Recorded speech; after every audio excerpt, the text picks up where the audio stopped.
What is going on, everybody? Happy Monday. Welcome back to another edition of the Truck Parking Clubhouse. I'm your guy, Michael Lombard. Glad to be here on a Monday. Hope you guys had a fantastic weekend wherever you're at over the road, or whether you're over the road or at home. Before we get rolling, do just want to let you know 36 minutes ago, taillights issue 38, I believe, 39, just dropped in your inbox in there, covering some good news in there. Some really hot topics. A follow up from last week's newsletter, especially when it comes to some shady carriers who are out there operating. A recent study has linked some stuff to shady carriers, so definitely be weary to go check that out. And as always, we've got some partner posts of the week, some discounts. We got a survey in there that we'd love to hear from our trucker members about. So definitely check your inbox. Might be in your spam folder. I know newsletters, sometimes they don't go where you want them to go, but check it out. It'll come straight from us. It's just called Taillights. And then there's a little subject line in there as well. But and as always, a nice little health tip, especially if you're looking out for good quality, restful sleep. I've got a great hack in there on how you can improve your sleep without prescription medication or the use of groggy melatonin. So check it out. Comes out every Monday, 7 p.m. Central Time. But without any further delay, let's get in today's edition of the Clubhouse. We're going to talk some trucking with our guy, our boy, our partner, Mr. Chad Keegan himself. What's going on, brother? Not a whole lot. How you doing? Dude, we're doing all right up here. You know, it's a holiday today, so we've been feeling light. I know it's always, truckers don't really get quote unquote holidays, but we're keeping it light. We're having fun. It's Monday. I mean, we're just trying to get after it. What about yourself? Where are you tuning in from?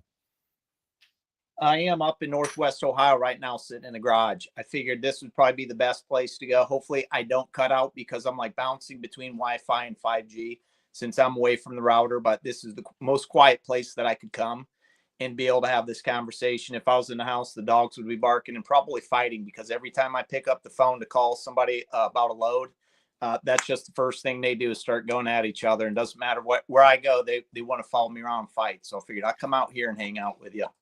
Yeah, and that's a good backdrop you got. The garage looks like quite the dojo you got there. Is the truck in the garage? Just stuff from memorabilia, things people send me.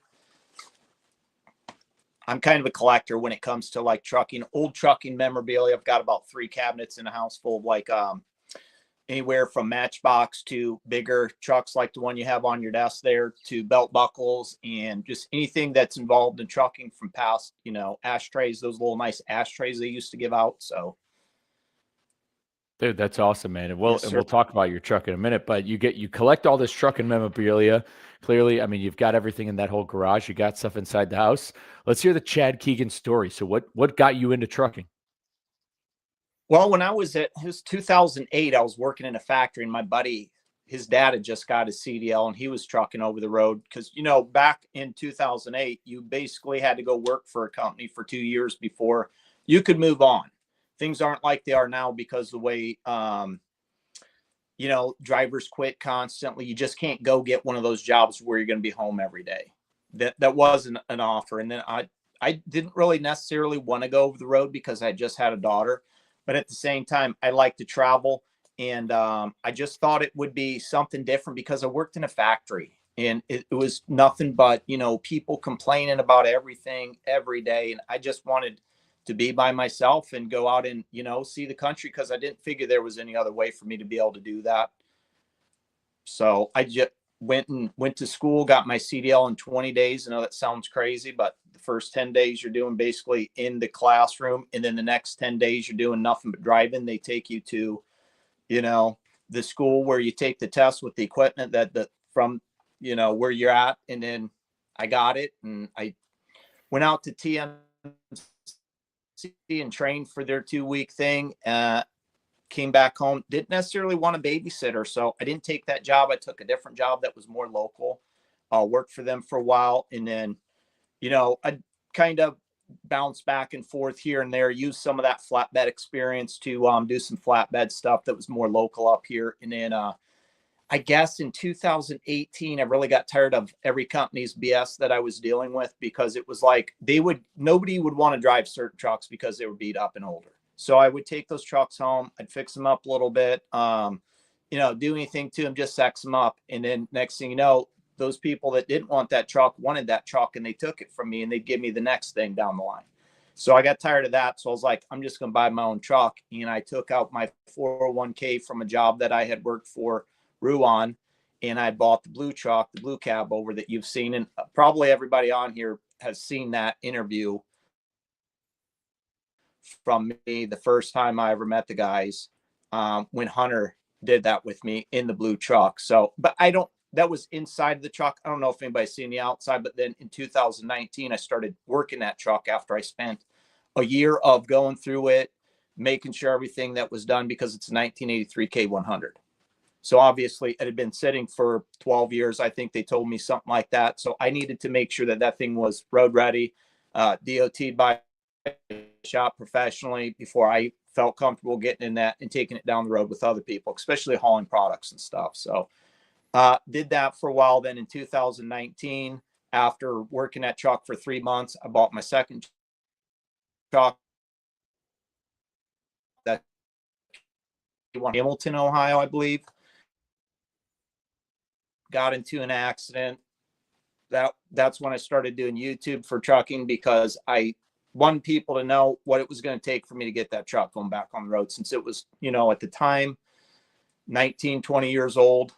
So that's where I end up. And then I just kept working the trucks. I leased them on at first to a company, and I ran local, and I kind of got tired of doing the same thing. And then I got my own numbers. So now I'm out and can basically go anywhere I want to, except I won't go to California and some of the places over on the East Coast. I just don't like the congestion, Yeah, it's hard to move around a bit in those parts of the countries. Yeah, your service broke up a little bit back there. So kind of backtracking along your story, you got the one truck, and then you ended up getting a second one.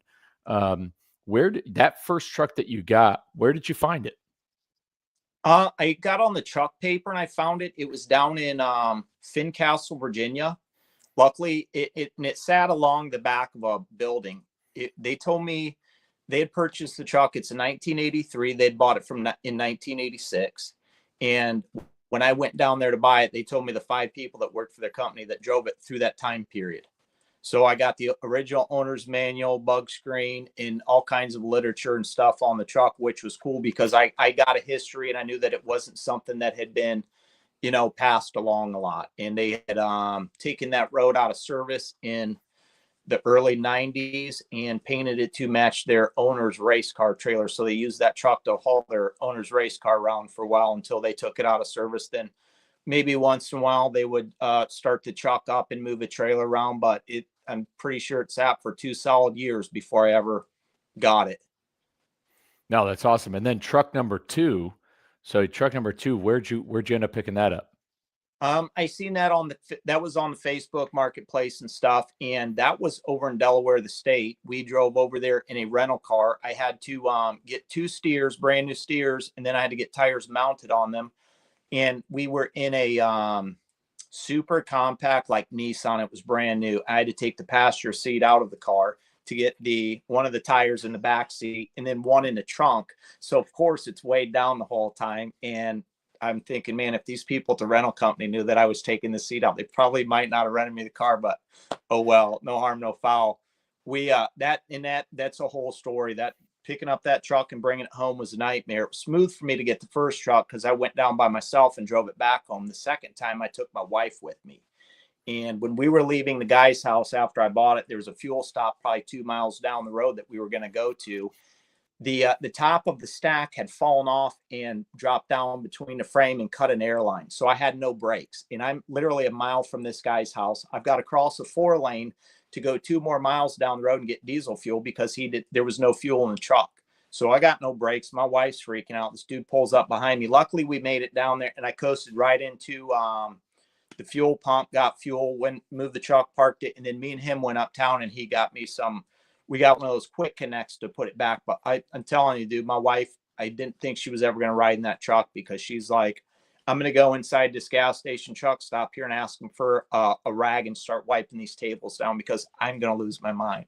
I said,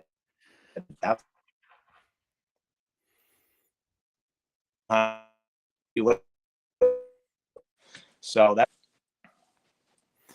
You broke up a little bit probably for the past 10 seconds, but that is an intense story. Even our boy in here, Ali, he said, "Damn, man. Yeah, that is quite the adventure you got there for truck number 2." And then but I mean, I got to commend it to you. I love that you leaned into content after going through that accident. I think a lot of times when bad stuff happens just in life in general, it's very easy to but like it's almost like a form of journaling out there, but it's a way for you to document it, not just for yourself, but for others. So it's okay. I think it's awesome that you decided to lead by example and really kind of show, hey, this is how I'm going to mount to come back from this and keep moving forward. Yeah, I mean, after that, I had a guy run out in front of me, just blew a stop sign. He claimed that his truck had stalled, but I seen him. He was down, like he was looking down the whole time he rolled through, and I'm like, "Are you going to stop?" Thinking to myself, and the next thing you know, I'm right there, and he's right there, and we ain't stopping. And luckily I stopped right in the middle of the road after we collided.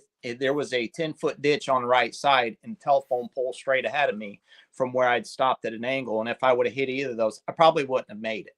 So it was one of those situations where I took a month just to reflect. I didn't work or anything like that. I told the people I was leased to, I said, look, don't even bother me. I'll call you when I'm ready to get back in the truck, because right now I just need some time to process this and think, because that could have been it all. And that was just, probably 25 minutes from the house. So that's the last thing I would have want my wife to have to deal with if she was ever driving over that way, knowing that's what, where it happened at. But yeah, I thought this is probably a good opportunity to be able to show people what it takes to even run something this old, because there wasn't a lot of content about doing that stuff. Most of it's like, will it starts, you can watch that stuff as much as you want to, but if you really need to know parts and things like that, that's kind of the stuff I want to show, because a lot of people don't realize that you can still get a truck.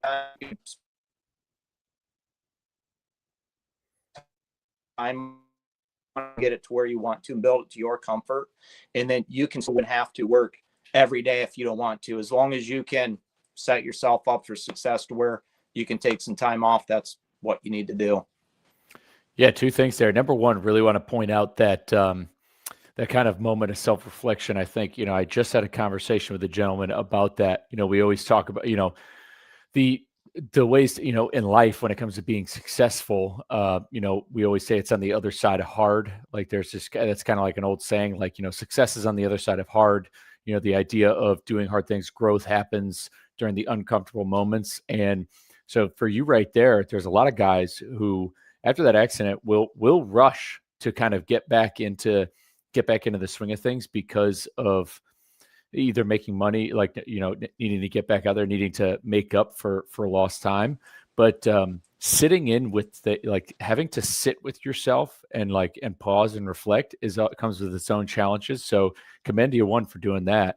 And then number two, I mean, you're absolutely right. Like, I think that there is a huge opportunity for guys if they're looking to enter the industry when it comes to equipment.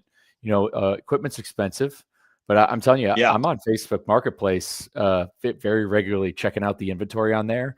And if you know a gentleman such as yourself, or you're mechanically inclined, or you're willing to learn, and you can learn a lot off of YouTube now, because gentlemen such as yourself, you could find a 85 something, 1990 something for 25 grand, put another X amount of dollars into it, have something that's paid off in full, so there's no payment, and find a little bit more marginal success than rushing out and kind of buying the newest piece of gear.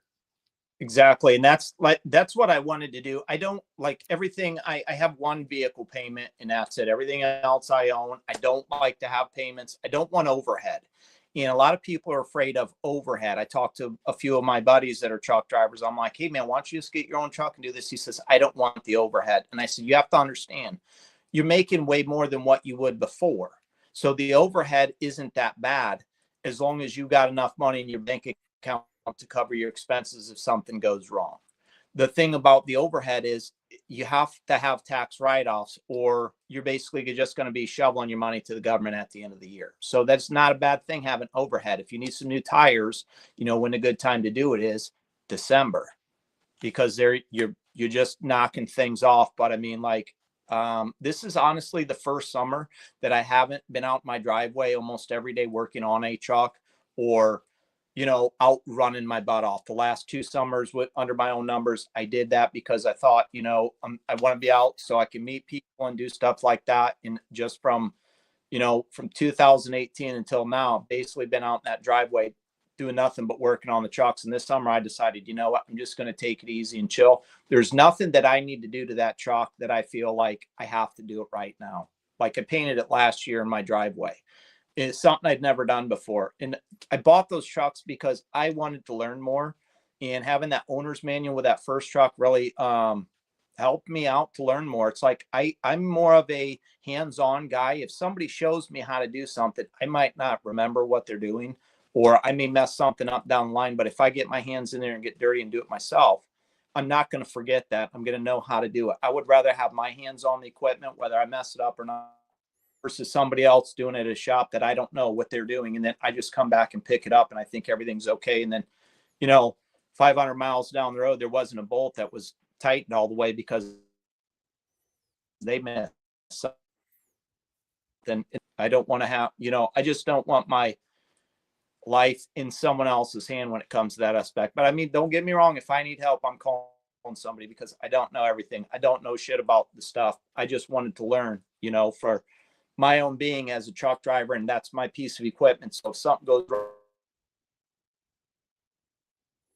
I want to be safe. I like to troubleshoot things. So I could say, I mean, just off the rip, I mean, I feel like every motor carrier could use a Chad Keegan around, because practical application is exactly where you're going to learn. As you can watch as many videos, but getting down and doing it is where the real work gets done. That's where the real experience comes from. Yeah, and that's what's nice about me is, if I need to take it to a shop, I have a shop that's with good mechanics I trust that I can take it to. And that's a problem with people in the industry. They're floating around so much, they have something go wrong with their vehicle, they can't take it to a shop where they know those people and they trust those people. And maybe their truck isn't really messed up as bad as what the mechanics tell them it is, because sometimes there's people that they got greedy hands, and they just want your money because it's cutthroat, industry. And anytime someone can rip somebody off, they're going to, because this society, unfortunately, isn't what it was, 25 years ago, or even 20 years ago, 10 years ago, when we were doing this. Everything's went up through the roof. So anytime you can save money, I highly suggest it. And that's how I've done it and been able to be successful. That's how I can take time off and not have to worry about being in the truck every day too, is because I don't have to worry about paying somebody else to do the stuff. Something goes wrong, I'm just going to fix it myself if I can. Dude, well said, man. And speaking of, you mentioned some good stuff about write-offs, business owners buying tires in December. Freaking great little tidbit of a nice fun finance hack, which, because you can write that stuff off, which kind of leads me into my next question, because you're a guy who likes to save a little bit of time, save a little bit of money. So when was the first time you had heard of Truck Parking Club? I was at the Crossville, Tennessee semi-casual show, and I'd walked into the building, and I first person I ever talked to was Evan. And I said, yeah, come over and check on my truck. We'll do a little shoot, because I told him on YouTube, I said, I'll put you guys on my channel, blah, blah, blah. And he's like, oh, I'm not the guy, but I'll send Hunter over. So then Hunter comes over, and this is the video I'm talking about. I had the long hair. I had on American flag cowboy hat and a cutoff shirt and stuff. I was doing it up because my truck is red, white, and blue. And there's American flags sitting in the bunk. So Hunter gets in, and I'm explaining to him that I drive these old trucks and I don't use AC. And I'm just saying, there might be some things I have to change over. Boy, I get criticized on that. Has got a ton of views. I can drive around in a truck with all the windows open and I'm comfortable. Why are you so concerned if I don't run AC? That's just my personal preference. And this is this was at the beginning of August, I think, 3 years ago. So of course we're down in Tennessee and it's 100 degrees and we're all sitting here sweating. And these people are like, "You're insane, dude. Go put some Freon in that." And I'm like, I do it in both the trucks. Like we live in Northwest Ohio. We live in an old farmhouse. There's no central air. So occasionally, and it's a wooded lot. So the house doesn't get too hot. But when it's super humid and stuff like that, I'll throw some window shakers in certain windows so my wife can have them. But I don't run AC in my bedroom at night. If I need, I'll just flip a fan on. I like to have the window open because I like to hear what's going on. Just in case, I do have trucks sitting out in the driveway. And unfortunately, I don't have coming out, which I don't mind that. But if I'm not home, I don't, my wife knows where the pews are at. So. No, it's good to know. Your service had gotten chopped up a little bit, but from what I take from it, yeah, you keep the windows open, a little bit extra safety and security, not running AC in the trucks. That could be considered a hot take that sure a lot of people, but I'll tell you, I mean, 40, 50 years ago, I'd say, even in the 80s and 90s, I bet you a lot less people were driving around with AC. I mean, there was a time when power steering also didn't exist. Yeah, I know there's a few people that get the K100s and they're like, there's no power steering on this thing. Can you send me how your hookup is so I can steal this stuff from another truck or try to order? I'm like, yeah, but I mean, both trucks are AC trucks. They both need Freon. I don't believe the stuff 134 was the last thing that I dabbled with because I did work at a factory where I would test down AC and heat units, and then I would have to suck them all out, add Freon. So machines, if I can't push R12 through there, I tried to add it one. It was just like, lukewarm air. It was barely cooling it down in the summertime. And I just thought, I'm not even going to mess with it. I could care less. Because I mean, if I need to, I'll go get some ice water and chug it. Then I won't sweat at all because I'm not, a slim guy. So I can control all that kind of stuff and the temperature of my body. I've worked in factories when I was younger, and I worked in a mold that was 180 degrees for 8 hours, sometimes 12 hours, 5-6 days a week. So I know how to control and take care of all that. So, and I don't want to, I'm like, if I'm in AC and then I get out and it's 100 degrees, I'm gonna have a splitting headache as soon as I get back in that stuff. Just going back and forth, I'd rather not. If I'm going to sweat, I'd just rather sweat. Good tips on heat acclimatization right there. Heat acclimation is the word I'm looking for, which is it's good. Builds mental toughness, builds resilience. We're all about resilience. That's definitely falls in line. That's there's a reason why we're having these conversations. I love it. I know but recently I know you said you've been hanging out for a little bit, but you were up by Cincinnati and there was you had stayed at one of our locations recently. What brought you to that spot? Well, I have certain brokers that call me, and there was two chillers up in Hazlet, Michigan. There's one guy gets a hold of me, and I do a lot of work for him. I pull him out of Cincinnati. I'll take him over to Lafayette, sometimes up by me, Bowling Green, Michigan. But so he's got two chillers that are in Hazlet, Michigan that need picked up on Friday and then delivered either straight through or Monday. By Monday was the latest. So I thought, well, I do have I can pull into my yard, but those chillers were like 50,000 plus just on the trailer. And I don't want to necessarily drop it because where I live, I'm not too far from a river and everything's sand and soft. And I have moles that will just tear my yard up. So I figured that was going to sink. So I dropped them down the road. But I wanted to be able to get both of them down on Monday and put them in. And I knew I was going to where I could drop this because the truck stops weren't close enough to where I was at. It probably would have been like a 45-minute turnaround for me to go back to a truck stop. And I don't necessarily want to drop my trailer with my chains and equipment on there at a truck stop in a paid parking spot and expect that thing not to have anything stolen off of it or anything like that when I come back, because, you know, it's wide open. Nobody pays attention. Someone could back into your stuff. I could have came back Monday and that trailer could have been crippled, and then I'm in trouble because I left that trailer. But I got on the Truck Parking Club app and I was able to find 3 to 5 locations within a 25-mile radius probably of the place, the train facility that I had to take that down to. So I found the closest one. I believe it was in Hamilton, Ohio, and it was a brand new location. Looked like it was a Pride truck wash or something like that. I can't remember exactly the name of the company, but it was a truck wash during the week. It was gated. There was cameras. There was 14 spots when I looked at it and found it on Saturday. And then when I got there, it showed there was 14 available, but some of those were taken up. But then it went through and I was able to drop the trailer there. Felt comfortable with it.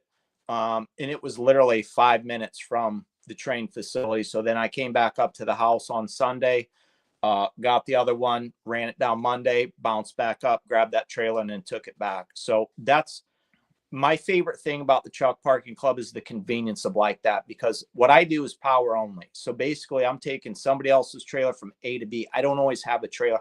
I don't necessarily always need to find somewhere like the truck parking, because I'm just bobtailing everywhere I go once I drop that trailer. So if I'm staying out, I can kind of get away with things that other guys can't get away with, because A, I'm bobtailing, and B, I'm in a old truck that's kind of cool. So I don't necessarily get harassed if I pull into Walmart versus somebody, one of the newer trucks. People see my truck, the first thing they think of is BJ and a Bear. So I don't, we're Smokey and a Bandit. They kind of throw things like that out, and I'm like, yeah. So I don't get harassed like another guy would because of what I drive. But then I don't necessarily, try to go out in those spots either. But I always put myself under a bright light to where anybody can see me and anybody can come and say, hey, you can't park here. We want you to move or anything like that. But yes, anytime I'm anywhere and I see a truck parking sign, I make a mental note of that, because if I'm coming back through here and I need a place to stay, because in the wintertime, I don't necessarily stay in Northwest Ohio because of the salt and the brine and stuff like that. And just working out in the wintertime the last few years out in the driveway doing stuff like that, I would rather not. So I go down to Florida. Now down in Florida, it's super busy all the time at the truck stops, and there's just constant riffraff coming through. It's loud. People are honking their horns at 2 or 3 in the morning. Nobody gives a shit. They're wrecking into each other and crashing. So if I can find a truck parking spot that is through you guys, that's super close and convenient to wherever I'm staying, I will go and stay there just for the quietness. So I can be alone and kind of think and not have to deal with the next guy trying to back up next to my truck, the next guy, pulling out. And then, because you get to a place and you think, great, there's 2 trucks beside me, I'm good for the night. And the next thing you know, you wake up and one guy's gone and another truck's here and this spot's open and there's, something backed up, or who knows what's next to you. But like just that constant things. The first time I'd taken Frank out in December, when I first started driving him after I switched out of the blue truck, I was down in Georgia at a pilot, or maybe I was at a Flying J, and I'm in the back row. And about 3:00 in the morning, I feel the truck rock, and I jump out of the bed, climb up the thing. I whip the door open, and I see my mirror just getting ripped off, and some guy's trailer swung by and hit it, and it pushed it back. So I'm like getting up, and I don't have my glasses on. I barely have any clothes on, and I'm like, what am I doing? I can't go chase this guy down. He might not even speak English, not to mention he's not even going to realize that he hit my truck. He could probably give 2 shits less. He's taking off on the road. I climbed back in the truck. Luckily, I was able to just bend the mirror back, and I didn't have any problems because those brackets that just swings around. So I thought, man, if I have to park at a place, I'm going to find a truck parking club spot. If there's, locations close, and you got 3,026 locations now showing on your thing. So where I go, there's plenty of parking. The first year I went down to Florida, there really wasn't any down in Miami area and stuff like that. And I'd seen, I'd seen the guys at Matt's, and I told them about that. And Evan's like, well, we're getting ready to go down there. And then the next following year, after they went down there, made all those contacts and stuff, they started popping up all over the place. So anytime I'm down in Florida and I see a location and talk to somebody, I'm like, hey, have you guys ever heard of these people? Because you can actually make money off the empty space you have right here. Absolutely. I mean, I'd say a lot of the properties that have been coming on board are from people who, such as yourself, recognizing the issue, realizing it is tough at these truck stops. And number one, like, yeah, you've got an older truck, but again, just as victim, like, you don't want to have to go out and fix it. And same thing. I love that the older truck comes with its privileges. I think that's another thing, another little fun fact drivers need to know is that when you have a cooler truck, more places are going to respect you and might let you get away with some stuff. But yeah, like the referrals, and for anybody who is watching this live stream, again, just like Chad, he has sent us locations who he believes can park trucks. You can go to referrtpc.com and send in those referrals if you have locations or if you have any connections, because that's the thing. We can't be, we're a small team. We can't be everywhere. And for the guys out there who are parking every day and finding places or know some spots or know them, definitely shout it out. And Florida remains, I'd say, one of the most challenging places to park. I mean, yeah, the truck stops are pretty wretched down there. They're tough. They're busy. There's a lot. I mean, you can just go on TikTok and probably type in Florida truck stop and see some sort of disaster going on. So Florida is always a state where we're looking for more of. It's tough. It's a peninsula. There's a lot of stuff that goes down and a lot of stuff that comes out. People sit, but no, man, that's awesome. I'm glad it's always been there. It's there for you, especially to look out for your truck, especially if you are pulling something flatbed with chains. Like, security's huge. I mean, for the weeks now, I've gone on TikTok and it's flatbedders who are getting stuff stolen, chains, getting, really people are looking to take anything you want. And that's just, secondary to the rest of the cargo theft issues going on out there. But yeah. It's pretty sad that you can't, have equipment and trust it somewhere without thinking, is I'm gonna wake up and my tarps and stuff's going to be cleaned out, because, honestly, you're not going to make very much money off that stuff online unless you're taking it for yourself. And if you're taking it for yourself, why don't you just go out and buy it? Because you're going to use that over and over. Why would you want to use somebody else's equipment? I worked for a guy, I'll make this quick, but I worked for a guy this summer and did a load, and I pulled his equipment out of his box because he's like, you won't need anything. So I'm pulling his stuff out and it's all raggedy and old. And I'm like, no, I will use my own equipment because I want to keep my stuff nice. I wouldn't want to go stealing somebody else's stuff. What if you went and stole somebody's binders and then they were all rusted up and you couldn't even get them out? What are you going to do? Get $20 for scrap? Yeah. You're doing that for pennies. Yeah. Really, no point. Gentleman on your alley, he wants me to ask you about the gated parking spot in the middle of New York City in Brooklyn. Is that something you're familiar with? No, because to be honest with you, I'd never go to the gated parking spot in the middle of New York because I don't really care for the East Coast. It's just super busy. It's expensive like that. When I first started trucking, every time I went to New Jersey, I couldn't park anywhere for free. I always had to park at a truck stop or something like that. And there's one place, there's a TA over there, and this fellow might know what I'm talking about, where you can be there for a half hour. They'll let you be there for a half hour, but if you don't pay within a half hour, they're calling the cops and the cops are kicking you off of there. And it was just, plus every time also bridge over there, I don't know, crappy truck stop where, my truck's going to get hit or something's going to happen.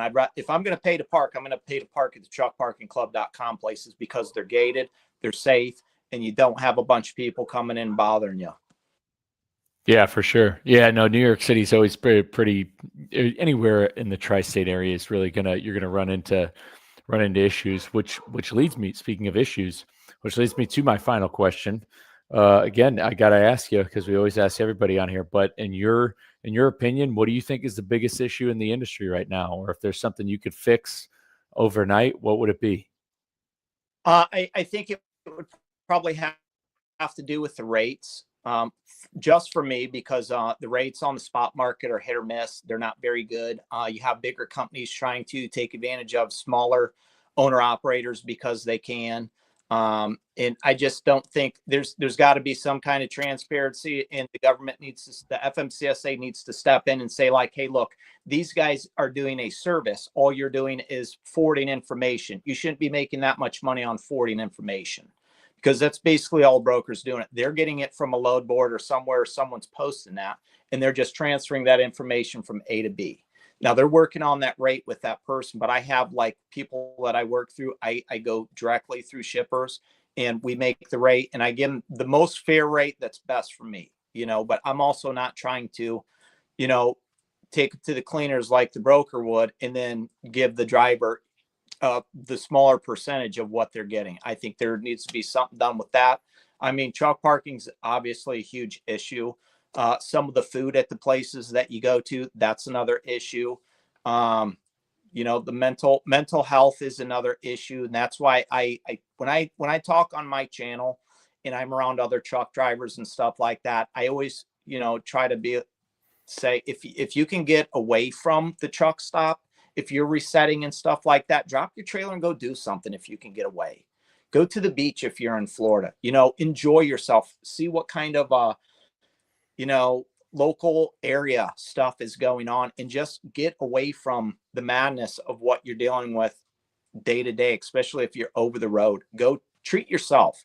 You only gonna live once. You don't want to, that trucking career to be miserable. And a lot of, unfortunately, it's a cycle to where you can get yourself trapped in there. You think that you need money and you can't do this, but at the same time, why not take care of yourself while you're out there? Because you're the one out there sacrificing everything, your family and stuff. So, No, that's well said. I always think fondly of and there's plenty of stuff I definitely enjoyed, but I was doing a reset in St. Louis, and it's like didn't really know anybody around St. Louis at the time. Ended up going to a St. Louis Blues game. Went to the Anheuser-Busch Brewery, saw it, because it's just like what, and my truck, mind you, was at the Loves in St. Louis, and it's not a place you really want to spend 34 hours, so to speak. yeah. So it's like you gotta get out and stretch your legs. You gotta get out and move. Go see, again, you going right back to the beginning of the Clubhouse. You're like, this was an opportunity to see the country, and it's like, it's one thing to see. It's like, but again, if you're going to see the country, then go ahead. If you got the shot, go ahead and go out and see it. Don't just see it from the windshield. Kind of get out, go stretch your legs. Yeah, you have to. If not, you're just going to go stir crazy, and you're going to hate your job, and you're going to hate your life. You can only sit on your phone for so long. Trust. I edit content. I'm the guy that gets on the load board. So I don't know if you've ever heard the Motorhead song, "It's Time to Play the Game," but that every time I reset that load board, that's how I feel. It's time to play the game, because am I going to find a load, or am I going to get stuck sitting down here? Like up at the house, I don't mind getting stuck sitting here. This is the best truck stop I've ever been to, because my wife cooks all the food. My bed's there. It's comfortable. My meals are always warm. There's always beer in the fridge, so I don't ever have to worry about that stuff. But when I'm out, there's a ton of things that I have to worry about and take care of myself without having anybody there, because I'm all alone. I'm a loner though, so it doesn't matter to me. Like when I truck down the road, I don't have a Billy Rigger Bluetooth headset that I talk to my buddies and stuff like that. I just turn on the music and go, because that's free right there. Absolutely. Well said. Yeah, those are some of the best times, is just hanging out with yourself. Being comfortable being by yourself is definitely, I mean, it's almost a requirement at that point. I mean, there's a time for talking, but I mean, there's nothing better than just locking in, throwing on whatever, and just cruising down wherever, no man's land, USA. That's right. But dude, no, number one, don't want to take up your whole night. I want to thank you for coming on. Will not be the last time to have you on, because I know you've got stories for days, and so we'd love to. I do. Whenever there's something coming on, we're gonna have to bring you on here. So I'm gonna walk this one out to everybody out there who is watching. Number one, thanks for jumping on the Clubhouse.